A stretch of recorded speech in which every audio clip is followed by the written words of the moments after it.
Welcome to another edition of our mathematics presentation. Sa video ito, ituturo ko sa inyo ang simpleng paraan sa pagbuo ng mga numero dito sa ating Sudoku game.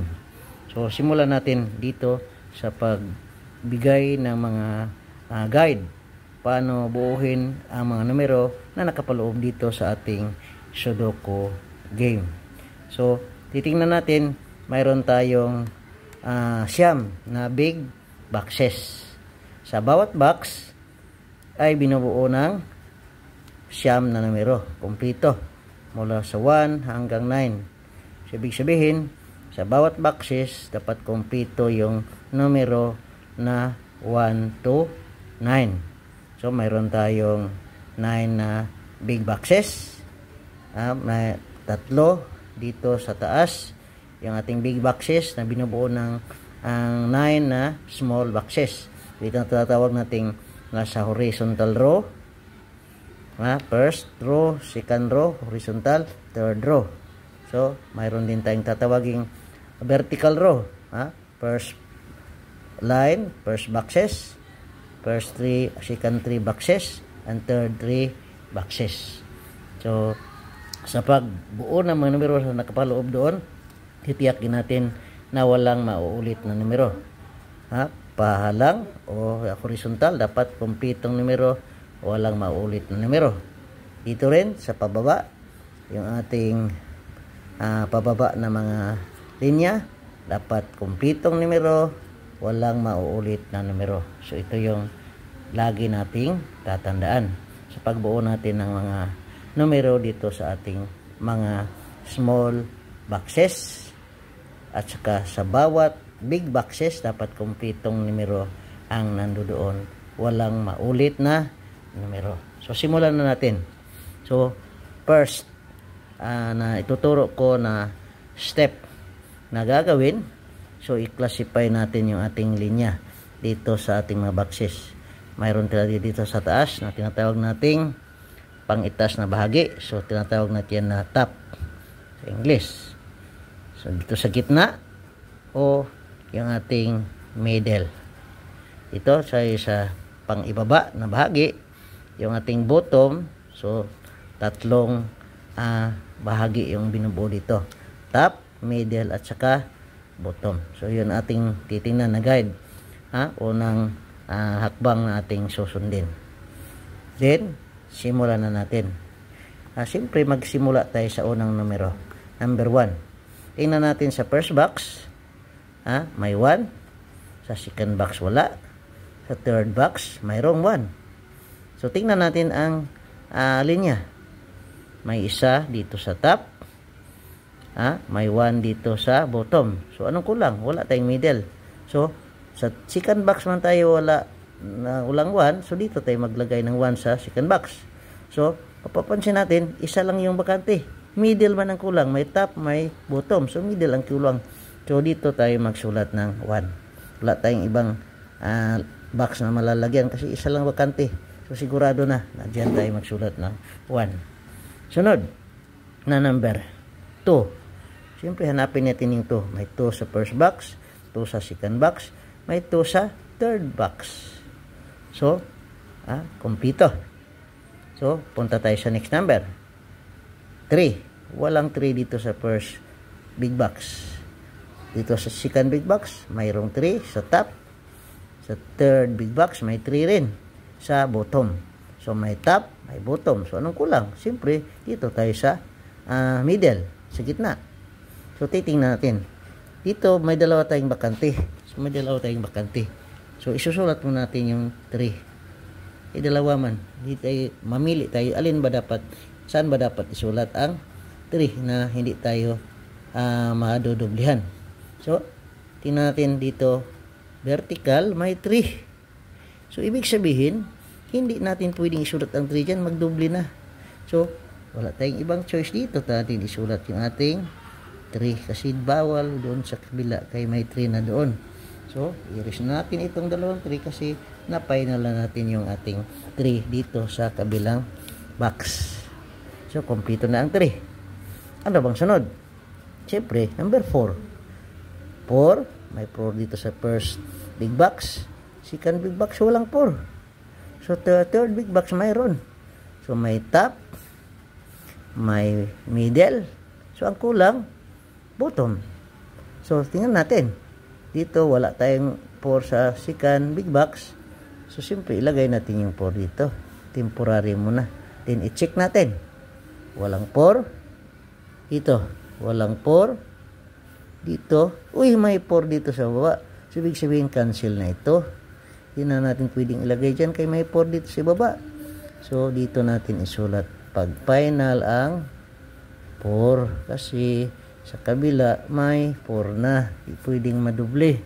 Hindi natin pwedeng maulit ang number. Yun ang tandaan natin lagi. Kapag binubuo na natin yung ating Sudoku boxes. Yun, maingat tayo. Dapat yun ang sundin natin lagi. Tapos na tayo sa 4. Next number, 5. So, may 5 dito sa first box. Second box, walang 5. Third box, mayroong 5. So, tingnan natin yung kanilang linya. Mayroon sa middle, mayroon sa bottom. So, anong kulang? Siyempre, top. Wala tayong top. Anong box ba yung wala tayong 5? Nasa second box. Nasa second box, big box. So, dito tayo dapat pagsulat sa top kaya wala man tayong top. So, isa lang ang bakante. So, wala nang iba.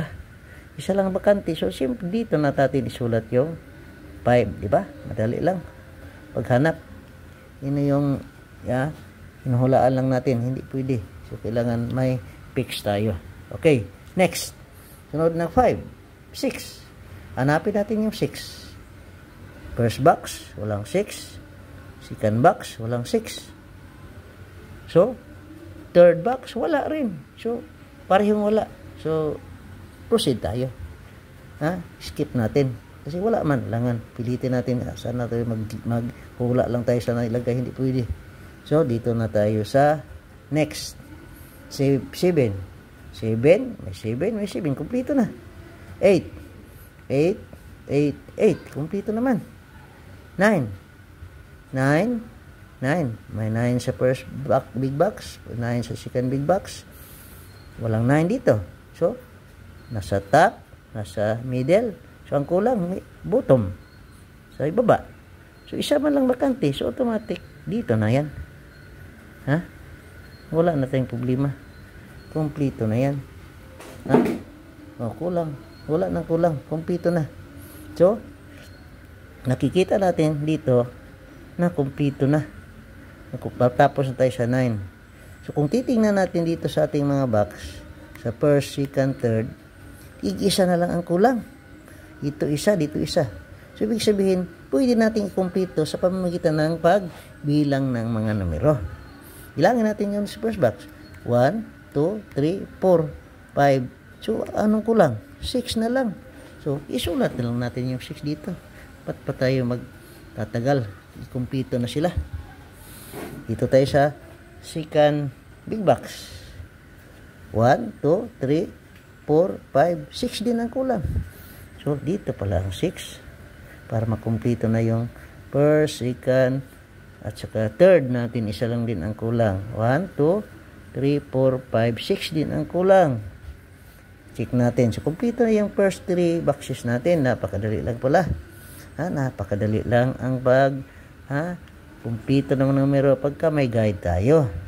So, dito, 1, 2, 3, 4, 5, 6, 7, 8, 9. Kumpleto na. Pati dito. Kung titingnan natin, kumpleto na yan. So, pupunta na tayo sa ating second row ng mga big boxes. First row, second row. So, gamitin ulit natin yung ating ginamit na paraan. Top, middle, at bottom. Diba? Ganun lang kadali. Simple. Siyempre, itong initial natin, ito yung simple lang muna kasi para ito sa mga nagsisimula pa lamang mag-aral o gustong matuto sa larong Sudoku. Siyempre, kung may plano tayo na sumali sa mga competition, kailangan may basic tayo ng kaalaman. Kasi hindi mahirap pumasok sa isang larangan ng kompetisyon kapag hindi tayo handa. Okay. Next, ito tayo sa second row ng mga big boxes. Siyempre, balik tayo sa 1. 1. May 1 dito sa first box. Second box, wala. Third box, wala. So, pabayaan mo natin. Skip tayo. Number 2. May 2 tayo. May 2 sa second box. 3. 2 din. So, kumpleto. 3. 3 sa first box. Second box, 3. Mayroong 3. Dito sa third box, wala. Kung papapansin natin, nasa top yung 3. Dito sa second box, nasa middle. So, ibig sabihin, ang kulang natin ay nasa bottom. So, aling box ba yung walang 3? Dito tayo sa third box. Walang 3 dito. So, dalawa man yung bakante. So, atin mo nang isulat yung maliit na 3. So, hindi pa tayo sure. I-check muna natin horizontal at saka vertical line. Check natin. Vertical. Mayroong 3. So, bawal. May 3 na. Hindi mapwedeng i-erase ito. Kaya permanent na yan. So, ito ang i-erase natin. I-erase natin yung 3. Kasi bawal dyan. Dito na natin i-final ang ating 3. Ganito lang. So, ganito lang ang paghanap ng tamang paglalagyan ng ating mga numero. Hindi pwedeng hulaan lang natin. So, andito na. Kompleto na yung 3. Dito tayo sa next number. 4. May 4 ba dito? Walang 4 din dito sa third big box. Sunod. Skip natin kaya wala man. 5. Walang 5 dito sa first big box. Second big box, mayroon. Dito sa bottom. Sa third big box, nasa top. Top, bottom. So, ibig sabihin, kulang tayo sa middle. Saan box ba ang wala? Dito sa first box. So, ang nakasulugat dapat, ang 5 dapat dito sa middle. Dalawa man bakante. Middle. So, temporary na muna. Check natin. Vertical. 5. Oh, may 5 dito. Kaya hindi pwede. Hindi man pwedeng i-erase yan. Yan gagawin natin, erase na yan. So, dito na tayo mag-final sa kabila. Kaya dito sa kabilang box, bawal man. Madubli na ang 5. Dito tayo nagsulat. Kaya, yung niliit na sinulat natin, erase na kay final naman ito. Temporary yung nilagay natin kanina. So, kumpleto na yung ating 5. Ano bang next? Ang next natin ay 6, siyempre. So, 6. Ilan bang 6? 6 dito, wala. May 6 dito, wala dito. Kaya hindi pwede. Pagkaisa lang, huwag mo nang galawin. Skip muna. Balikan na lang natin yung mamaya kulang. Okay, next. 7. May 7 dito, may 7 dito. Sa third, wala. So, nasa bottom at sa top. So, ibig sabihin, ang kulang nasa middle. Saan bang box ang wala? Dito sa third box. Third big box. So, dito tayo maglagay. So, ibig sabihin, 7 dito, 7 dito, dalawan mga bakante. So, i-check ulit natin. Sip tayo vertical. Oh, may 7 dito. May 7. Kaya hindi tayo pwedeng maglagay ng 7 dyan. Kaya i-erase na natin yan. Kasi hindi pwedeng maglagay dyan. Dito yung final na 7. Ganito sundan nyo. Sundan nyo kung paano natin hinanap ang tamang box na paglalagyan. So, 7. Kompleto na. Next number, 8. Asan na yung 8? Walang 8 dito sa first box. Second box, nandito sa top. Third box, nandito sa bottom. So, top, bottom. Ibig sabihin, kulang tayo sa middle. Saan man big box na wala? Dito tayo sa first box. Wala man. So, walang ibang bakante. So, ibig sabihin, dito na tayo magsulat ng 8. Kaya wala mang ibang bakante. So, sure na tayo na dito yun isusulat. So, next. Anong sunod ng 8? 9, siyempre. 9, tingnan natin yung 9. 9, 9, 9. Kumpleto na. So, wala na tayong problema dyan. Wala na tayong problema. So, mapapansin natin dito sa ating pang-apat na box, dito 3, kumpleto na. Isa na lang kulang. Kaya ang gagawin natin, bilangin na lang natin. 1, 2, 3, 4, 5. So, 6 na lang ang kulang. 6 ang missing dyan. Kaya sulat natin ang 6. Kaya kumpleto na siya dyan. Diba? Kumpleto na. Pero, dito, tapos natin dito, ang ginamit yung ating horizontal method. Kaya, tapos naman dito na tayo sa next. Dito, kumpleto na yung 9. Wala man, tayo mahanap na sagot. 9 na tayo, from 2 to 9. Wala na.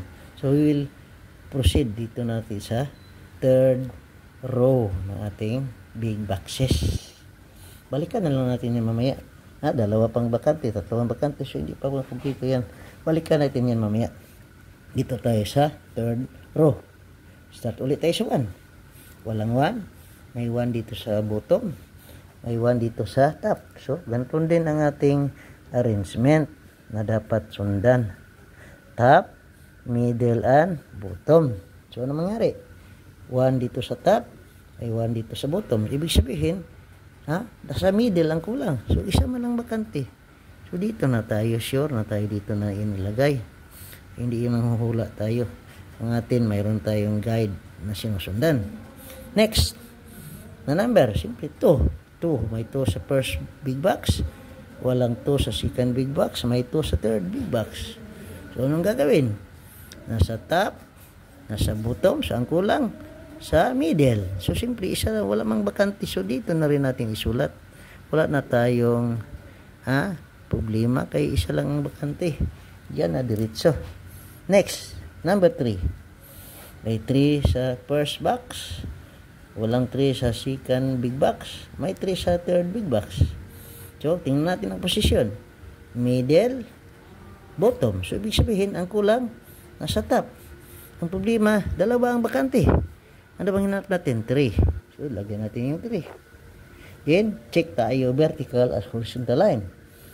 Vertical. Uy, may 3 dito sa taas. Kaya i-erase na natin ito. Kasi bawal dyan magkadoble.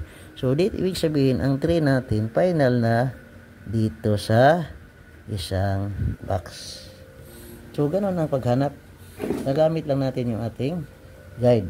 Next, 4. Tingnan natin, may 4 dito, may 4 dito, may 4 dito. So, kumpito. Next, 5. May 5 sa first big box. Second big box, walang 5. Wala rin dito. So, walang kapares. Hindi pwedeng manghula tayo sa nilagay. Kaya, skip na muna tayo. Punta tayo sa next number. 6. 6. Sa first, sa second, mayroong 6. Dito sa third, wala. Ano ba ang arrangement? Top, middle, so ang kulang, bottom. Ito natin lagay sa third box. Wala may ibang bakante. Ito man yung bakante last na. So, siyempre, dito na yon, final na. Wala na tayong kaba na dito talaga. Next na number, 7. Walang 7 dito. May 7 dito sa ating second big box. Third big box, may 7. Ano bang position nila? Top, middle. Anong kulang? Bottom, siyempre. Saan bang box ang wala? Dito sa first. So, ilagay natin yung 7. Dalawa mang bakante. So, hindi pa tayo sure. I-check pa muna natin. So, 7 dito. Dalawa. Saan kaya ang dapat? Tingnan natin. Dito sa vertical. Mayroong 7 dyan. Kaya, bawal isulat dito ang 7. Kaya, final na tayo dito sa kabila. I-erase na natin kasi alam natin na saan dapat isulat. Dito na. Bakit hindi pwede dito? Kasi may 7 doon sa taas. May 7 doon. Bawal. So, tapos na tayo sa 7. Anong number sa 7? Siyempre, 8. Tingnan natin ang 8. 8. Dito sa first, second, walang 8. Dito walang 8. So, wala tayong guide. Kasi isa lang. Alangan ba naman manghula tayo? So, bawal manghula. Kasi hindi tayo manghula. So, next. Ano number? 9. Tingnan natin kung may 9. Wala dito. Mayroong 9 dito. Mayroong 9 din doon. Sa third. Nasa top. Nasa middle. So, ibig sabihin, anong kulang? Nasa bottom. Walang bottom. So, tingnan natin. Sa first box, wala tayong 9. Pero, isa lang bakante. Kaya wala na tayong ibang pagpipilian pa. Ito na yung 9. Kaya, kompleto na yung ating box dito. 1, 2, 3. Malapit na tayong matapos. Ganito lang pala kabilis. Pagka sinunod natin yung ating mga guide. Ganito lang kabilis. Arrange ng mga number. Ganito lang. So, ano bang sunod? Kompleto na tayo sa 9. From 1 to 9, nakumpleto natin yung dito. Kaya, mayroon pang mga bakante. Kaya, wala naman tayong ibang magamit. Gamit na natin yung horizontal method. Gamit ang top, middle, bottom. Pero may bakante, hindi natin nakuha. Although, naka-form na tayo yung ating ilang box na itong nakumpleto. 1, 2, 3, 4, 5. Ibig sabihin, 4 na lang ating problema. So, susunod naman tayo sa ating secant procedure. Pangalawang paraan, paano natin ito kumpletuhin. So, nagamit na natin ang una na pamaraan. Hindi na kumpleto, pero may nakumpleto tayong 5. Ang sunod, dito na tayo sa ating vertical. Kanina, horizontal, vertical tayo. So, papunta sa baba. Dito yung row ng ating column ng ating big boxes going vertical. So, i-arrange natin naman mga column nya. We have left, center, we have right. Dito yung left, itong center, ito yung right. Ganon din dito. Left, center, right. Ha? So, ganon din sa third column. Left, center, right. Ganon ang positioning natin sa paglinya para magabayan tayo. Siyempre, kumpleto naman sa first column, second column na tayo nagkakaproblema. Dito tayo. Start tayo sa 1. May 1 tayo sa first box. Second box, walang 1. Sa third box, mayroon. So, anong arrangement? Left, center, then dapat sa right. Oh, second box mo wala. So, right, isa lang bakante. So, dito na, final na. Ha, madali lang nating nahanap dahil sa ating guide. Ha? Nahanap kagad natin sa natin ilalagay yung number 1. Anong sunod sa number 1? Siyempre, number 2. Oh, 2. May 2 dito sa first big box. May 2 sa second big box. May 2 rin dito. So, kompleto ang 2. Walang problema. 3.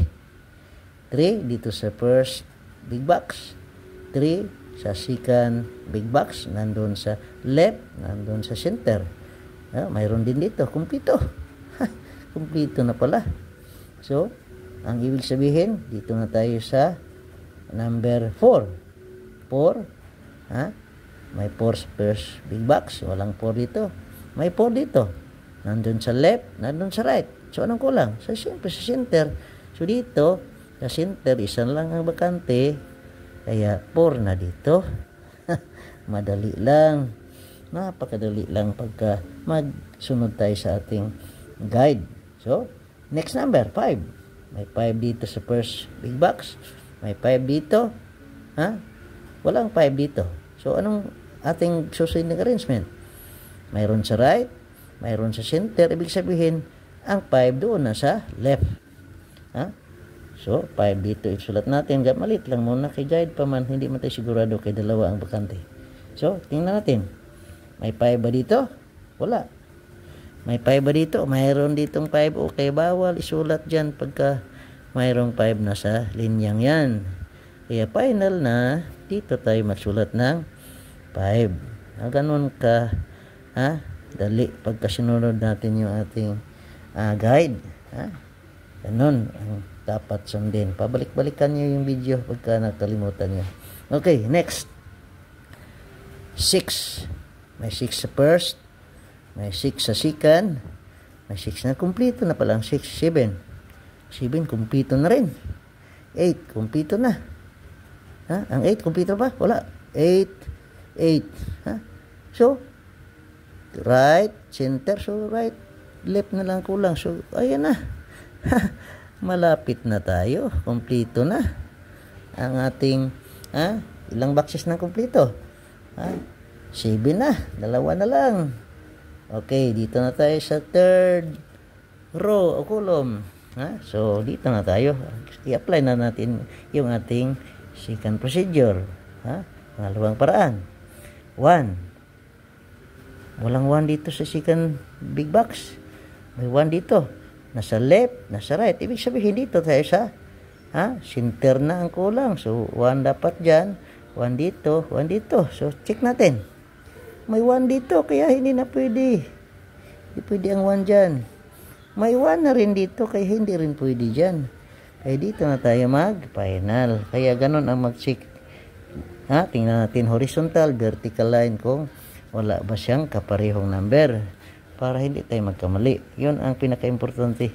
Check natin horizontal, vertical line. So, tapos na ang 1. Next natin. 2.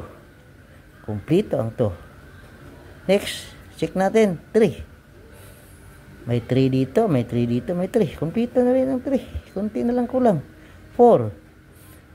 Walang 4 sa second big box.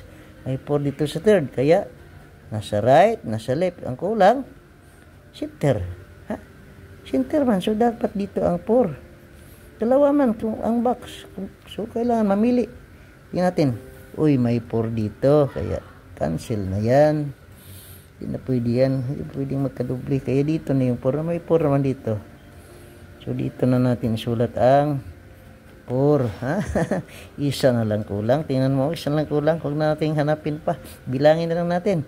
1, 2, 3, 4, 5, 6 ang kulang. Tingnan mo, 6. So, kompleto na. Isa na lang ang ating gagampanan. Ang ating i-fill up. So, anong magiging laro natin? Siyempre, apply natin yung left, center, right. Okay, ano bang sunod na number? 6. May 6 tayo. 7. Kumpito ng 7. 8. 8. So, dalawa lang 8. May 8 dito, may 8 dito. Left, right. So, center. Ang kulang, siyempre, isa lang bakante. So, automatic na. 8 na sa, isa lang bakante dito sa center. So, isa lang bakante. So, kailangan pa bang hulaan yan? Kailangan pa bang hanapin gamitin ng left, center, right? Hindi na. Bilangin na lang natin. 1, 2, 3, 4. Anong kulang? 5. So, tapos ang ating boxing. Tapos na. Ganito lang pala kadali. So, yun ang sundan natin, Huwag kalimutan, i-like, i-subscribe ang ating channel, at i-share sa mga kakilala, mga kaibigan, kaklase. Ito yung simpleng paraan para tapusin ang ating mga problema kung paano i-solve ang Sudoku games. Hanggang sa muli, may next pa tayong video na doon papunta na tayo sa mahirap-hirap na konti. Dito simple lang ito. Sa sunod, mahirap na bahagi ng mga Sudoku sample natin. So, hanggang sa muli, maraming salamat. God bless us all.